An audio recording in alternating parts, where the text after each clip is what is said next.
वह लकड़ी का संदूक बहते बहते एक पंचक्की के पास जाकर अटक गया। वहाँ काम करने वाले एक नौकर की नजर उस संदूक पर पड़ी।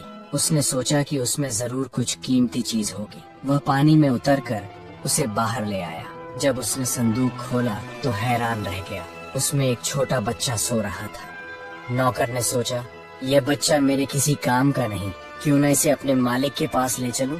उनकी कोई संतान भी नहीं है, शायद वे इसे अपना लें। ऐसा सोचकर वह मालिक के पास गया। पनचक्की का मालिक उस बच्चे को देखकर बहुत खुश हुआ। उसे लगा जैसे भगवान ने उसकी और उसकी पत्नी की प्रार्थना सुन ली हो।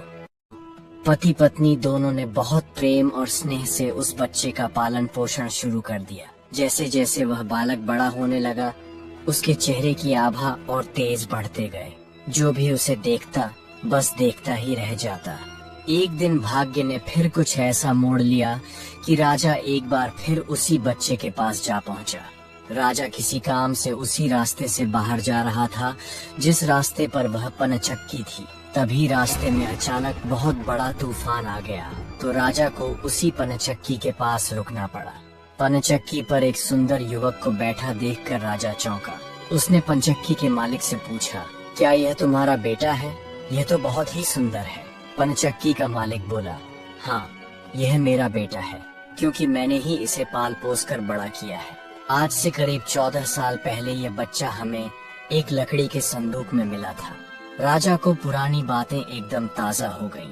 चक्की के मालिक की बात सुनकर राजा को बहुत आश्चर्य हुआ कि वह बच्चा, जिसे वह अब तक मरा हुआ समझ रहा था, अभी तक जिंदा है। उसने उस लड़के को खत्म करने की एक और तरकीब सोची। वह पनचक्की के मालिक से बोला, क्या आप इस लड़के को मेरा एक काम करने की आज्ञा दे सकते हैं? दरअसल मैं रानी के पास एक पत्र भिजवाना चाहता हूँ।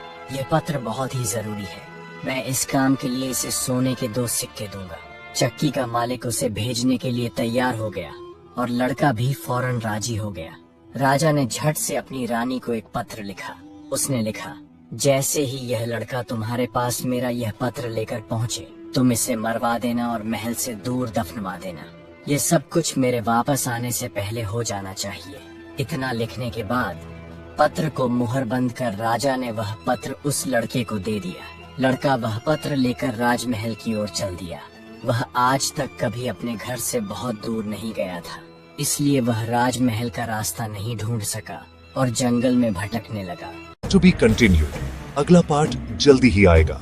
तब तक चैनल को सब्सक्राइब करें ताकि कोई भी कहानी मिस न हो।